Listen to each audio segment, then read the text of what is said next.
인류 역사가 시작된 이래 오늘까지 꼭 같은 질문이 하나 있습니다. 우리가 왜 고통을 당하나? 왜 고생하나? 왜 이 어려운 일을 당하나? 여기에 대해서 누구도 대답하는 사람은 없습니다. 가장 일반적인 대답은 상선보락. 좋은 일 행하게 되면 상을 받고 악을 행하게 되면 벌을 받는다. 그래서 누구도 어려움을 당하게 되면 그 사람은 무슨 인과율에 의해서 원인이 잘못했기 때문에, 악을 행했기 때문에, 죄를 지었기 때문에 그 값으로 그러니까 당하지 않나 하는 게 일반적인 원리였습니다. 그러게 우리 여러분 욥기 보면 고생 많이 한 분 아니에요? 욥기 1장에 보면 한 번은 마귀가, 사탄이 하나님 앞을 지나가기로 했을 때 하나님이 사탄을 불러서 야, 너 세상에 욥 같은 사람 왔냐? 난 세상에 그렇게 정직하고 그렇게 믿음으로 살고 그렇게 훌륭한 사람 난 여태 본 적이 없어. 그렇게 칭찬을 했습니다.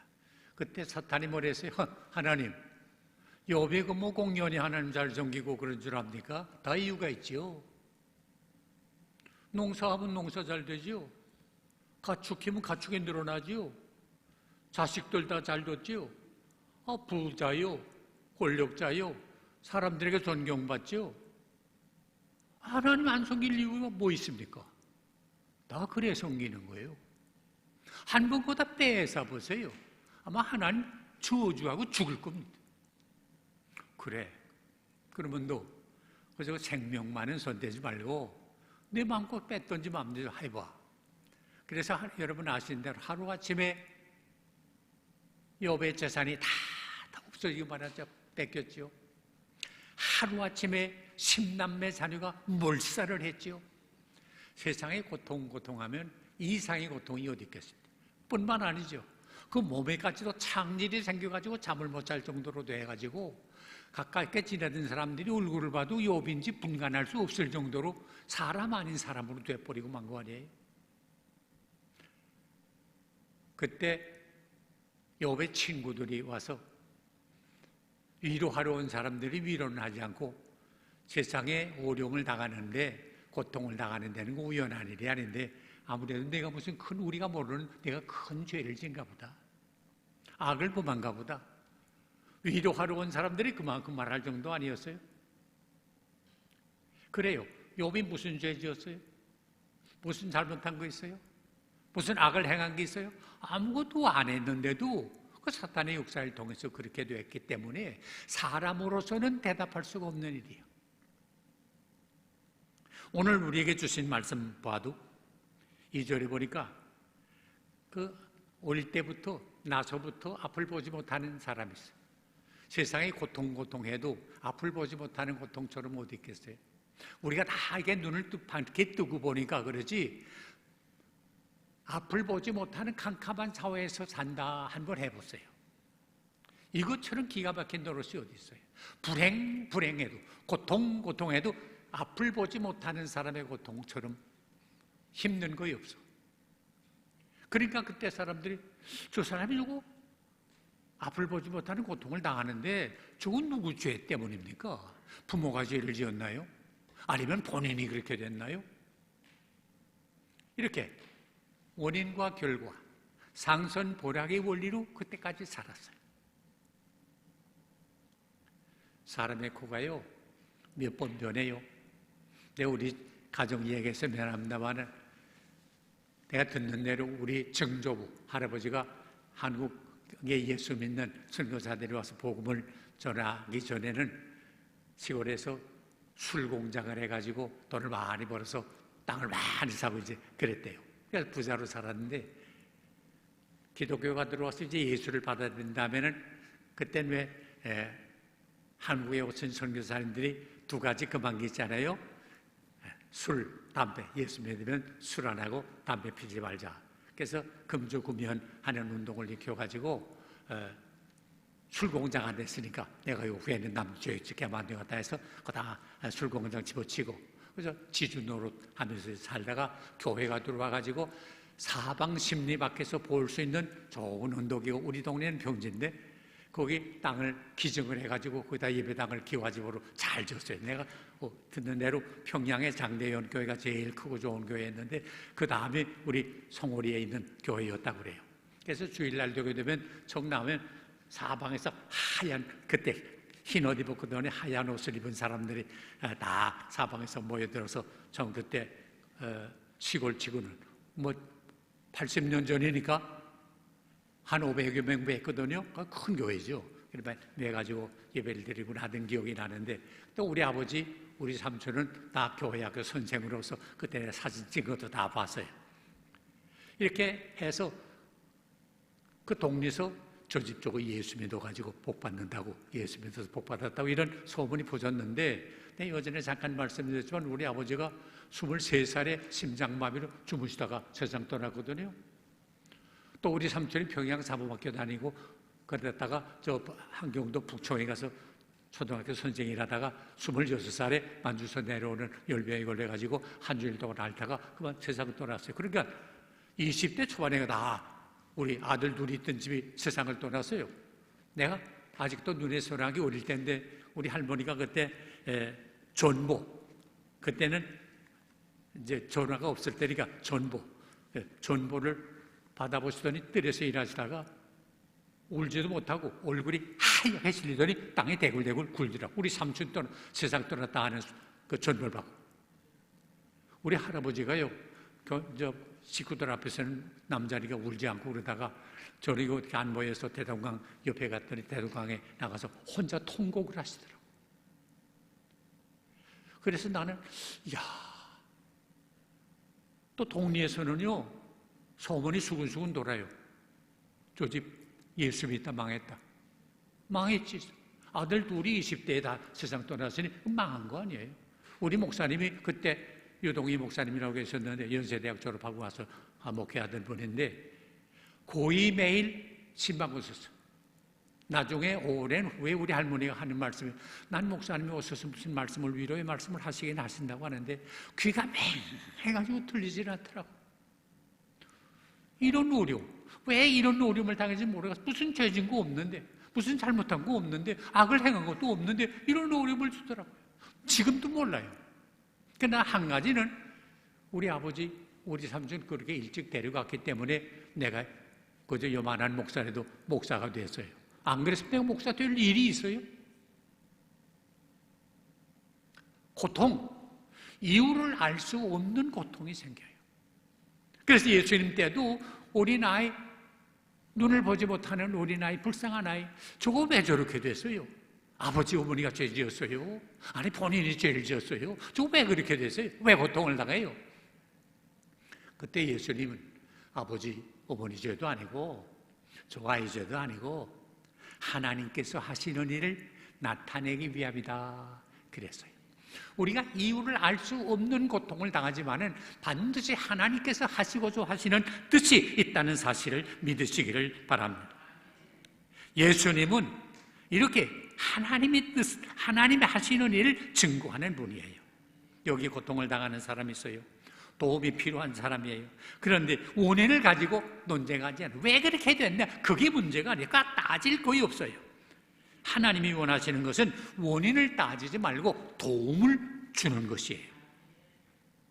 오늘 주신 말씀을 보세요. 원인을 따지지 않고 당장 예수님이 도와주었어요. 그래서 앞을 보지 못하는 아이에게 눈뜨게 만들어줬어요. 이게 하나님의 하시는 일이에요. 예수님은 무슨 일을 앞에 놓고 토론하는 데 시간을 낭비하신 분이 아닙니다. 복음을 전파하시는데 날은 저물어 갑니다. 그 수천 명 모인 많은 사람들이 이제 갈 곳이 없는 걸 볼 때 예수님은 성경에 보니까 그 깊은 눈에 눈물이 고였어. 목자가 없는 양과 같은 저 무리를 보고 로마 사람들에게 핍박을 받고 거지 노릇하는 모습을 볼 때, 저들을 볼 때 민망히 여겼다. 가슴 아프게 생각했다고 말해요. 그러면서 나는 저물어 가는데 이 사람들이 그 저물 때 저녁 먹여야 될 때 너도 가나? 예수님 하시는 말씀, 너희가 주라.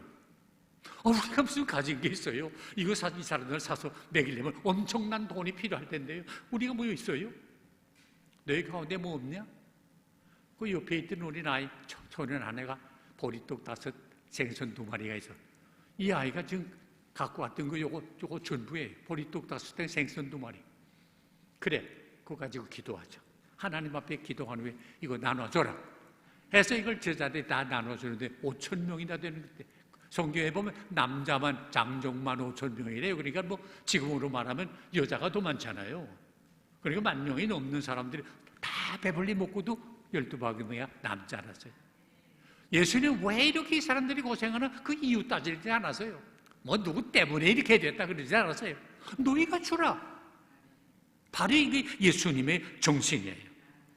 반신불수돼서 고생하는 사람 안타까워서 예수님이 오셨다 하는 소문을 듣고 제자들이 꽤 메고 와가지고 들것에 메고 나와가지고 오니까 사람들이 입추의 여지가 없이 모였어요.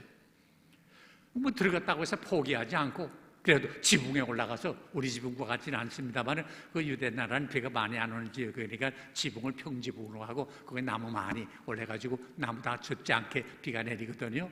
그러니까 그래 또 시원하고, 그러니까 그 나무 지붕을, 아무리 나무 지붕이지만 나무가지 지붕을 뜯는 데가 보통 일이에요. 구멍을 뚫고 이 반센불수를 내려보내지 않았어요. 그랬더니 예수님, 누구 어떻게 이렇게 병들었냐? 그 이유가 뭐냐? 그거 따지지 않았어요.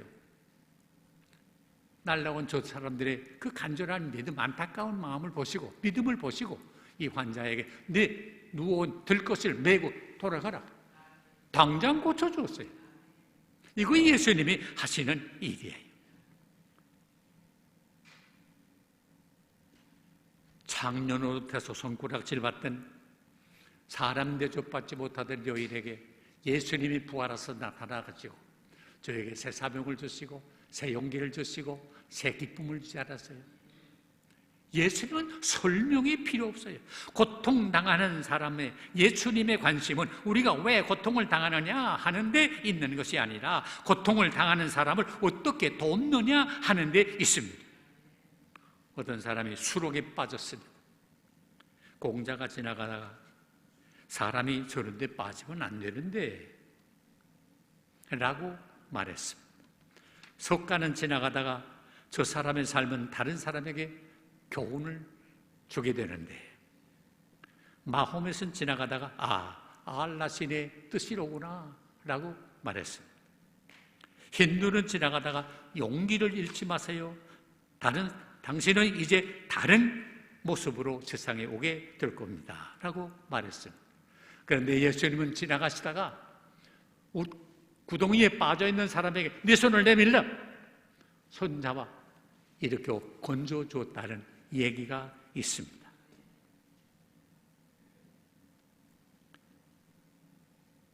맹인 바디메오가 예수님이 지나간다는 소문을 듣고 소리칩니다.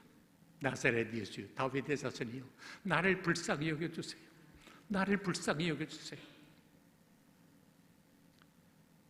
많은 사람들은 시끄럽게 보니까 그저 모른 척하고 지나가자고 그럽니다. 예수님은 그 바디메오의 안타깝게 부르짖는 목소리를 들었습니다. 그래서 저를 데려오라. 그래서 데려왔습니다. 요거 보세요. 예수님은요, 고통당하는 사람의 부르짖음을 그냥 무시해버리질 않아요. 듣다가 가시던 걸음을 멈추시고 데려오라. 그래서 넌 뭘 원하니? 그때 바디메오가 뭐랬어요? 나 이거 고지 노릇하려니까 불쌍한데 나 먹을 거 좀 주세요. 내 옷이 남루하니까 나 옷 하나 좀 주세요. 그래서요? 아니에요. 나 좀 포기해 주세요. 포기해 주세요. 바로 구한 거예요. 안타깝고 답답한 이 바디메오가 포기해달라고 하시는 주님께 호소할 때 주님은 그의 눈을 포기해 주었어요. 주님은 고통당하는 사람의 고통을 무시하는 법이 없어요. 그래요, 필요한 것을 우리 주님은 다 알고 계세요. 물론 당장 구한다고 해서 당장 이루어지지 않는 경우도 있어요. 가령 마태복음 15장 21절 이하에 보게 되면 예수님이 지나가시는데 가나안 여인이 나타났어요. 예수 선생님이요, 내 딸이 흉악한 귀신이 들려 고생하는데 이 고통을 좀 건져주세요. 내 딸을 불쌍히 여기 고쳐주세요. 들은 척도 안 했어요. 너무 부르짖으니까 제자들이 그 선생님 저건 한 말씀 해서 좀 돌려보냅시다. 아까부터 쫓아오면 저러는데 이거 시끄러워 못 견뎌간대. 그래서 한 말씀 해보냈어요. 그때 주님 뭐랬어요? 나는 이스라엘의 잃어버린 양 외에는 보냄을 받지 않았다. 난 저 여자하고는 상관없어. 그래도 이 여자가 계속 쫓아오는 거예요. 불쌍히 이거 좀 도와주세요. 매달리다시피 하니까 예수님 하시는 말씀이 자녀의 떡을 개에게 던짐이 합당치 않다. 여러분 설명해도 안 해도 아시겠죠? 무슨 뜻인지. 가령 보세요. 제가 여기 선사교회에 와서 말씀을 전하게 되는데 적서서 한대는 말이 제가 박 목사님 초청을 받아서 그저 여기 선사교회에 왔습니다만 가만 쭉 보니까 그 뭐 개 같은 것들한테 내가 무슨 말을 하겠어요? 내가 그렇게 말을 시작한다 해보세요. 여러분 기분이 어때요? 여러분 좀 전이니까 모르겠습니다만 보통 경우로 말하면 개? 넌 뭐냐? 이럴 거 아니에요. 근데 이 여자는 뭐랬어요? 나 개라도 좋습니다. 개가 주인의 상에서 떨어지는 부스러기 먹지 않습니까? 나가 부스러기라도 좀 주세요. 이때 예수님의 마음이 감동을 받았어요. 딸아, 내 믿음이 크다. 내 소원대로 될지어다. 너희 딸이 왜 그렇게 됐냐? 그 과정이 어떻게 됐냐? 그거 따지지 않았어요. 그러면서도 이 여인의 믿음을 키워준 거예요. 기다리게 한 거예요. 당장 이루어지지 않아도 언젠가 이루어지리라는 걸 확신을 가지고 계속 쫓아다닌 거예요. 고통당할 때 우리는 낙심하기 쉽습니다. 고통당할 때 우리는 팔자 타령하기가 쉽습니다. 이게 내 팔자지, 내 운명이지. 그런 사람들은요, 약해져요. 의심하요. 낙심해요. 좌절해요. 결국 포기해버리고 말아요. 그러나 하나님을 믿는 사람들은 고통을 당할 때 낙심하거나 좌절하거나 의심하거나 포기하지 아니하고 고통당할 때 하나님을 찾아요.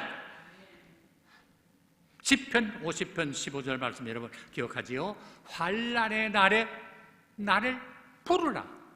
내가 너를 건지겠고 내가 나를 영화롭게 하리라. 하나님의 뜻을 이루게 하리라. 그러므로 고통당하지 않는 게 문제가 아니라 고통을 우리는 이겨나가는 게 중요합니다.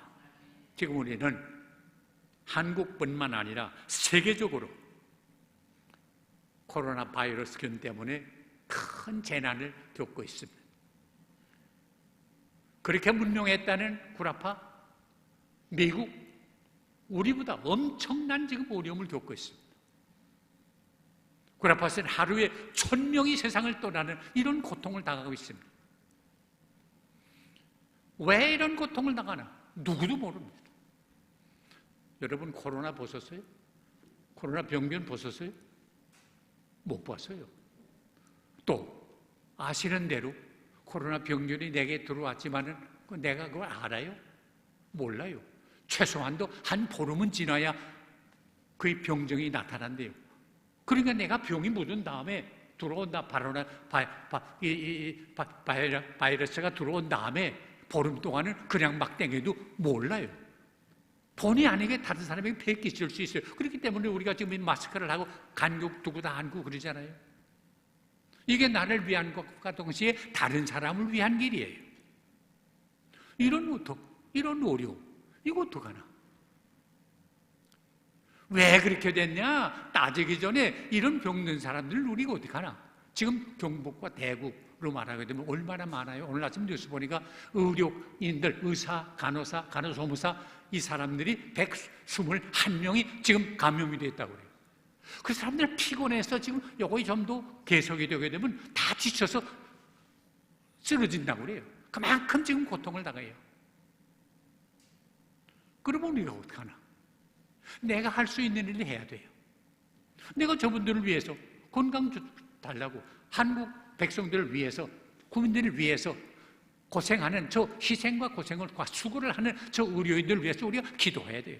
아침에 어떤 사람들은 음악을 하는데 첼로를 켜고 기타를 치고 바이올린을 켜고 가는 사람들이 이 음악을 통해서 그분들한테 조금이라도 위로가 됐으면 좋겠다 하는 마음, 뭐 음악 자체보다도 그 마음이 중요해요. 그러니까 저들이 얼마나 수고하나 하는 걸 생각해서 저들의 건강 지켜달라고, 저들의 수고가 헛되지 않게 해달라고, 우리나라에 어떻게 덮어지지 않게 해달라고 하나님 앞에 기도해야 돼요. 우리가 할 수 있는 게 뭐냐? 요새 그 의료진뿐만 아니잖아요. 가게 나가지 못하게 되니까 배달을 많이 하는데 배달한 배달원들이 지금 그것도 한계가 왔다고 그래. 더 이상 어떻게 할 도리가 없을 정도로 많은 걸 배달을 한다고 그래요. 그리고 어떤 애들은 아저씨들 힘내라고 집 앞에다 뭘 글 써붙이기도 하고, 뭐 점심을 간단히 내려놔서 이걸 꼭 잡수고 힘내세요 하는데, 그렇게 해서 좀 위로가 되고 힘이 된다면 얼마나 좋겠어요. 적은 일, 내가 할 수 있는 일은 뭐나 생각을 해서 어려운 사람이, 고통당하는 사람들을 우리가 도와야 돼, 참여해야 돼. 그러면 고통당할 때 우리가 할 일이 뭐예요? 깊이 생각해야 돼. 어려운 일을 당할 때 낙심하고 두려워하고 걱정하고 염려하고 하지 말아요. 깊이 생각해야 돼. 보세요. 육신적인 코로나 병도 중요하지만요, 가게 쉬지요, 학교 쉬지요, 학원 쉬지요, 병원 쉬지요, 다 쉬게 되면 경제가 돌아가요. 이제 경제 공황이 오게 될 거예요. 말할 수 없는 경제적인 어려움을 당하게 될 거예요. 그럼 어떡하나? 저는 미국에서 경제 공황이 있을 때 실직자가 많이 생겼어요. 이제 앞으로 한국에도 엄청난 실직자가 생길 겁니다. 여행사 망하죠. 비행사가 적자가 나죠. 감당 못할 천문학적인 숫자의 어려움을 당하잖아요. 미국에서 공황을 당할 때 실직한 싱거라고 하는 사람이 있었어요. 직장을 나가지 못하고, 그러니까 부인이 바느질을 해가지고 생업을 유지할 수밖에 없는 이런 처지에 이르게 됐는데, 부인이 밤새 잠을 못 자고 바느질을 하느라고 애쓰는 걸 볼 때 자기는 어떻게 도울 길은 없으니까 저 어떡하면 좀 돕나. 아내가 측은하기도 하고, 그렇다고 안 하면 밥을 굶을 수밖에 없는 처지고, 그러니까 생각하고 연구하고 생각하고 연구하고 그러다가 만들어낸 게 재봉틀, 싱거라고 하는 재봉틀이 있어요. 그걸 싱거라는 사람이 그 경제 공황 때에 아내를 돕기 위해서 만들어낸 기구라고 그래요. 그 얼마나 세계적으로도 큰 공헌을 하지 않았어요. 고난 당할 때에 우리는 생각하자. 우리 믿는 사람도 어떻게 해요? 왜 우리가 이렇게 고통 당하나? 우리가 무슨 잘못한 것을 회개해야지. 솔직히 우리가 개인적으로, 민족적으로, 국가적으로, 정부적으로 잘못한 게 얼마나 많아요. 이거 회개할 수 있는 기회가 돼야 될 거예요. 그래서 고통을 통해서 인류 역사를 보게 되면 하나님을 만난 사람이 얼마나 많은지 몰라요. 전에는 그저 자기만 의지하고 권력만 의지하고 지식만 의지하고 배경만 의지하고 살던 사람인데, 감당할 수 없는 고통 속에 하나님을 만나서 하나님의 귀한 일꾼이 된 사람들이 수를 셀 수 없이 많잖아요. 둘째로, 고통은 우리의 신앙과 인격을 성숙하게 만들어요. 로마서 5장 3절 말씀, 환난은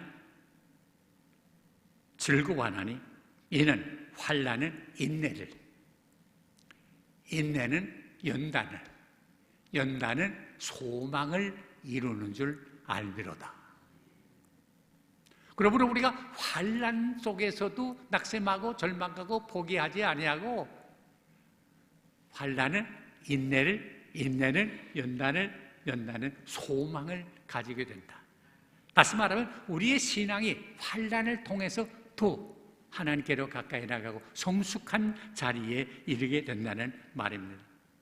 고린도후서 12장 7절 이하에 보면 그런 말씀이 있는데, 다 같이 한번 읽어봤으면 해요.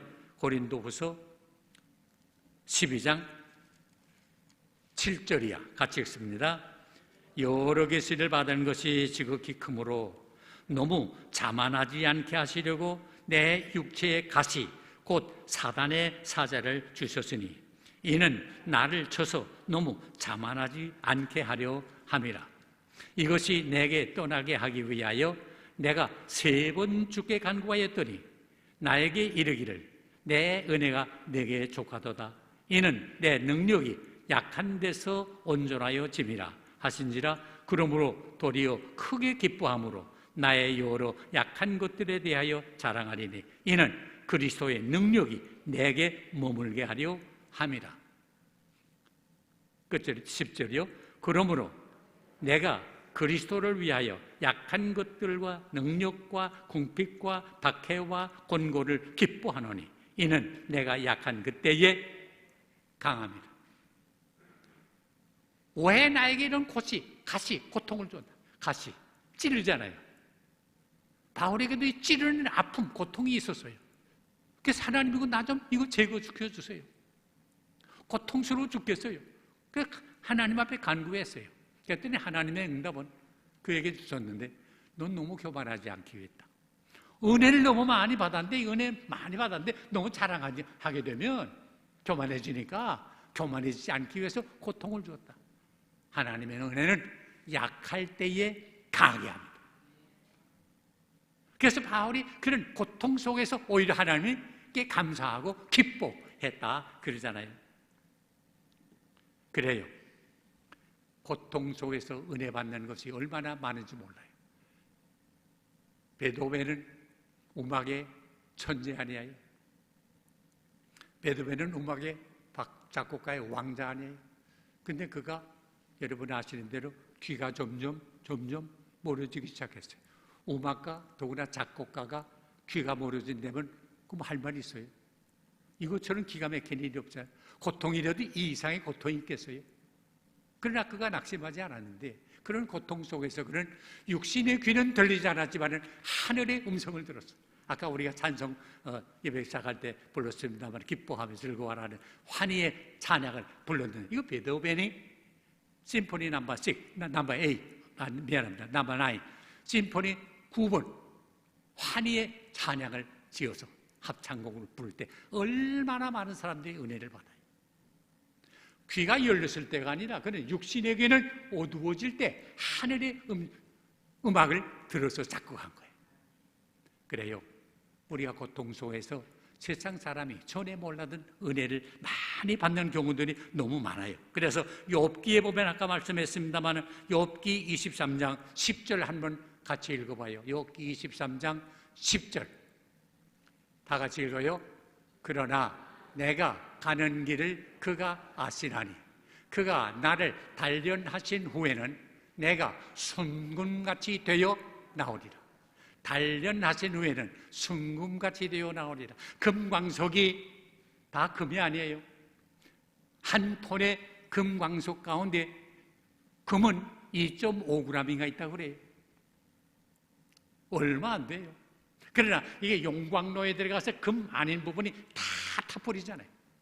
그리고 남는 게 금이에요. 돌이 말은 못하지만 여러분 용광로 속에 들어가면 타버리니까 얼마나 힘들어요. 얼마나 고통스러워요. 다 타버리니까. 그러나 그 고통을 지난 후에는 순금이 나온다고 말이에요. 우리의 믿음도 똑같아요. 고통당하지 않은 것보다 오히려 고통을 당하는 가운데 믿음 아닌 부분은 다 타버리고 금보다 귀한 믿음만 남게 된다는 사실을 믿으시기를 바랍니다. 그리고 42장 5절 보세요. 42장 5절 같이 읽어요. 내가 주께 대하여 귀로 듣기만 하였사오나 이제는 눈으로 주를 배움나이다. 귀로 듣기만 하던 하나님 눈으로 본다. 백문이 불여일견이라 그러죠. 100번 듣는 것보다 한 번 보는 게 낫지요. 이게 체험적인 신앙이에요. 나 아까 1부 예배 드리고 2부 예배 드리기 그 사이에 우리 박 목사님 간증을 들었습니다만 이 선사교회 할 때 시작할 때 18년 전에 할 때 정말 맨손으로 아무것도 터무니없이 아무것도 없는데 시작하게 됐는데 은행에서 돈 빌리면 갚을 길이 없어서 고생하는데 6개월 지나면 다 차압해 버리는데 하나님께서 사람을 또 보내줘가지고 그걸 또 갚아주고 이 땅을 예배당 짓게 또 허락해 줘서 아무것도 돈 없는데 어떻게 해요? 또 어떤 분을 통해서 예배당을 짓게 해주시고 파이프 올겐까지 이렇게 해요. 이 판교 분당 일대 예배당에 파이프 올겐 있는 교회는 선사교회밖에 없어요. 굉장하지. 하나님이 내 그 말씀 들으면서 얼마나 많은 은혜를 받았지만 이분은 하나님의 사랑이구나, 하나님의 체험이 있구나. 그러니까 참 두려운 게 없대요. 없다고 걱정하지 않고 하나님의 도와줌을 믿어. 이 체험적인 확신, 이게 중요한 거예요. 그래서 고통을 통해서 하나님을 볼 수 있는 확신, 이게 중요합니다. 끝으로 고통을 당할 때 우리는 주님을 더 의지하게 됩니다. 바울의 간증을 한번 들어보세요.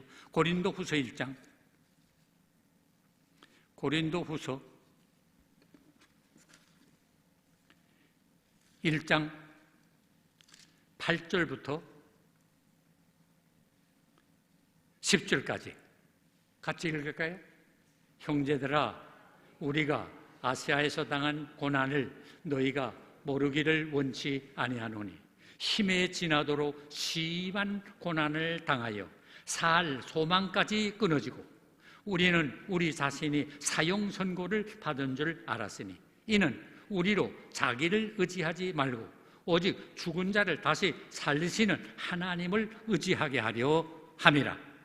그가 이같이 큰 사망에서 우리를 건지셨고 또한 건지실 것이며 이후에도 건지시기를 그에게 바라노라. 얼마나 고난이 심했으면 살 소망까지, 아이고 끝났구나, 이젠 끝났구나, 사형 선고를 받은 것처럼 이런 자리에 이르렀는데 왜 그렇게 했나? 나를 의지하지 말고 하나님을 온전히 의지하게 하게 합니다. 이렇게 우리를 건져주신 하나님은 지금뿐만 아니라 앞으로도 건져주실 줄을 믿습니다 하는 바울의 간증이에요. 고통 속에서 하나님만 의지하면 새 힘을 얻어 하나님 잘 섬기고 고통을 이기게 하십니다. 우리 가운데 고통당하는 분 계십니까? 하나님 의지하세요. 이해할 수 없는 캄캄한 길을 걷는 분 계십니까? 하나님의 손을 붙드세요. 억울한 일 당한 분 계십니까? 하나님을 바라보세요. 그래서 사람으로는 해답을 얻을 수 없으나 성경이 우리에게 해답을 줍니다. 구약 시편 73편 16절 17절 읽고 기도하겠습니다. 시편 73편 16절 17절 같이 읽습니다. 내가 어쩌면 이를 알까 하여 생각한즉 그것이 내게 심한 고통이 되었더니 하나님의 성소에 들어갈 때에야 그의 종말을 내가 깨달았나이다. 어떻게 이런 고통이 되나 하는 걸 알 수가 없었는데 해답은 하나님의 집에 들어가서 하나님, 이거 어떻게 된 겁니까? 하나님의 성소에 들어가 하나님을 바라볼 때 하나님께로부터 아까 바울이 받은 것처럼 내 은혜가 내게 족하다 하는 응답을 주시게 된 것입니다. 개인적으로나 국가적으로나 민족적으로 지금 우리 힘 가지고는 감당할 수 없는 어려움에 봉착했는데 여기선 두려워하지 말고 낙심하지 말고 포기하지 말고 좌절하지 말고 하나님을 온전히 의지하는 가운데 전에 받지 못했던 새로운 은혜와 축복을 받는 기회가 될 수 있기를 주의 이름으로 축원합니다. 기도하십시다. 하나님 아버지, 우리는 개인적으로 민족적으로 국가적으로 아니 세계적으로 우리가 이해할 수 없는 고통을 지금 당하고 있습니다. 이 고난 속에서 우리는 두려워하거나 낙심하거나 좌절하거나 포기하지 말게 하시고 더 깊이 생각하고 기도하고 회개하게 하시고 우리의 믿음이 이런 가운데도 성숙해지게 하시고 하나님도 의지함으로 지금까지 도와주신 아버지 하나님이 앞날도 도와주신 걸 믿고 강하고 담대하게 나가 승리하는 우리 하나하나 되게 하시고 우리 민족이 되게 하여 주시옵소서. 예수님의 이름으로 간절히 기도하옵나이다. 아멘.